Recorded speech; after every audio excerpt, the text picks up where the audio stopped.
crowded tub. There's too many kids in this tub. There's too many elbows to scrub, and I just washed the behind, but I'm sure it wasn't mine. There's too many kids in this tub. Hey everyone, it's Storytime. That's right, this is James Bauckman from Peace Centers. We're going to be trying to do story times for families who are looking for some entertainment at home and some education at home. Today we're going to read one of my all-time favorite stories by Shel Silverstein, Lafcadio, the Lion Who Shot Back. We're also going to share a little peaceful life quote every time we do these. So today's quote is, "Who can find peace and harmony in their life and yet remain untruthful?" It's a good question to ask. Top of that, we're going to read a poem from my favorite of Shel Silverstein's books. We're going to open randomly to something. Actually, let's make it totally random. Let's do this guy. So I've got like 3 cameras on me, so I'm kind of popping around to all the different ones. So today, Shel Silverstein, Where the Sidewalk Ends.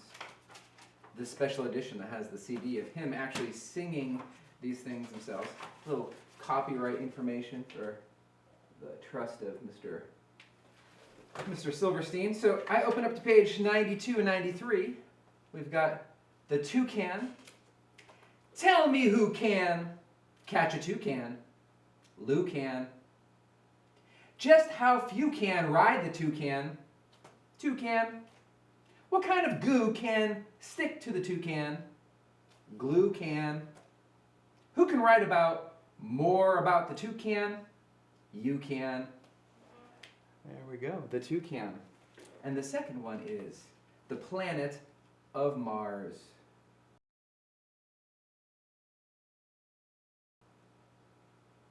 "On the planet of Mars, they have clothes just like ours. And they have the same shoes and the same laces.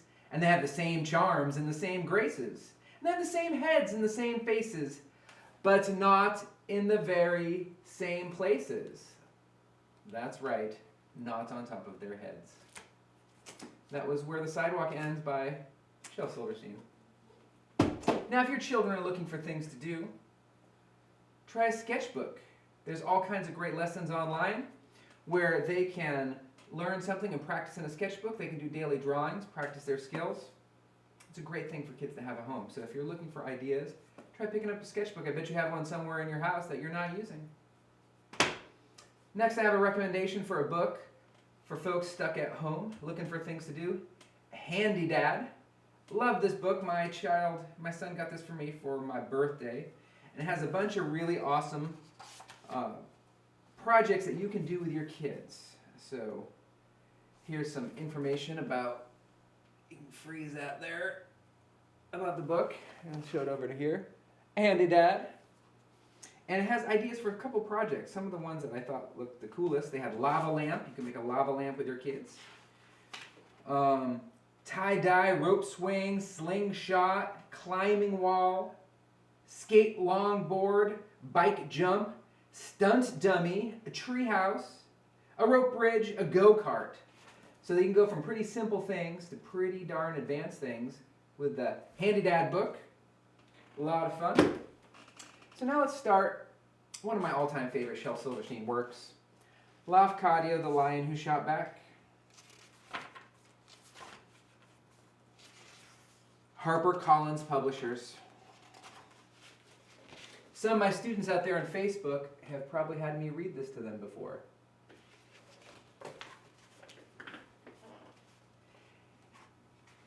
"Even your old Uncle Shelby once had a teacher. His name was Robert Cosby, and this book is dedicated to him." Lafcadio, the Lion Who Shot Back by Shel Silverstein. "And now, children, your old Uncle Shelby is going to tell you a story about a very strange lion. In fact, the strangest lion I have ever met. Now, where shall I start this lion tale? No, I mean this lion tale. Tale. I suppose that I should begin at the moment that I first met this lion. let's see. That was in Chicago on Friday, the 17th of December. I remember very, very clearly because the snow had just started to turn to slush. The traffic was very bad on Dorchester Avenue, and this lion was looking around for a barber shop. And I was just coming home from, wait a minute. No, I suppose I should start long before that. I suppose I should tell you about that lion when he was very young. All right. There's the art. I love the art in this book. It's very simple and very cute. Chapter 1. Once there was a young lion, and his name was, well, I don't really know what his name was because he lived in the jungle with lots of other lions. And if he did have a name, it certainly wasn't a name like Joe or Ernie or anything like that. No, it was more of a lion name like, maybe Roarf or Rar or Grrf or Grrr. Well, anyway, he had a name like that, and he lived in the jungle with other lions, and he did the usual lion things like jumping and playing in the grass, and swimming in the river, and eating rabbits, and chasing other lions, and sleeping in the sun. And he was very happy. Well then, one day, I believe it was a Thursday, after all the lions had eaten a good lunch, and they were sleeping in the sun, snoring lion snores, and the sky was blue, and the birds were going caw-caw, and the grass was blowing in the breeze, and it was quiet and wonderful, and suddenly, blam! I wonder what that was, boys and girls. There was such a loud sound, and all the lions woke up fast and jumped straight up in the air, and they started to run, lickety-split, or lickety-clipped, or clippity-clop? Clippity-clop. Or wait, is that the way horses run? Well, they ran whatever way a lion runs. Well, they ran, I don't know actually, maybe it was pippity-pat. Anyway, they all ran away. Well, almost all. There was one lion that did not run, and that is the one I'm going to tell you this story about. This one lion, he just sat up and he blinked. He stretched his paws and he rubbed the sleep out of his eyes. And he said, "Hey, why is everybody running?" And an old lion who was running by him said, "Run, kid, run! Run, run, run, run, run, run, run! The hunters are coming!" Hunters? Hunters? What are hunters? Said the young lion, still blinking in the sun. There's your photo. There's the lions all running. "Look," said the old lion, "you'd better stop asking so many questions and just run if you know what's good for you." So the young lion just got up and stretched. And he began to run with the other lions, pippity-pap. Or was that clippity-clop? Anyway, I think we've all gone over this before. And after he had run for a while, he stopped and he looked back and he said, "Hunters. And he said the name over and over again to himself, hunters. Hunters. You know, he liked the way the name sounded. You know, like some people like the words Tuscaloosa or tapioca or carioca or gumbo. He just liked the sound of the word hunters. So he let all the other lions run ahead, and he stopped and he hid in the tall grass.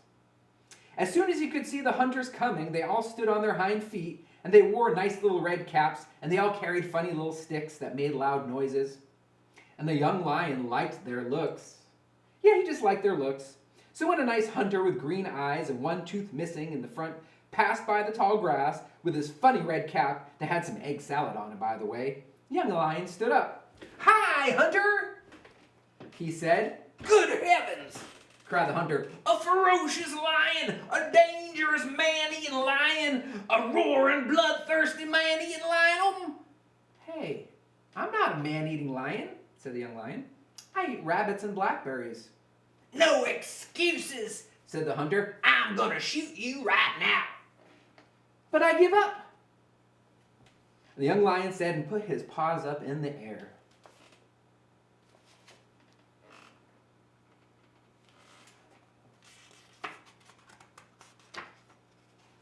"Don't be silly," said the hunter. "Who ever heard of a lion giving up? Lions don't give up. Lions fight to the end. Lions eat up hunters. So I must shoot you right now and make you into a nice rug and put you in front of my fireplace, and on cold winter evenings, I will sit on you and I will toast marshmallows." "Well, my goodness, you don't have to shoot me," said the young lion. "I will be your rug, and I will lie in front of your fireplace, and I won't move a muscle, and you can sit on me, and you can toast all the marshmallows that you want." "I love marshmallows," said the young lion.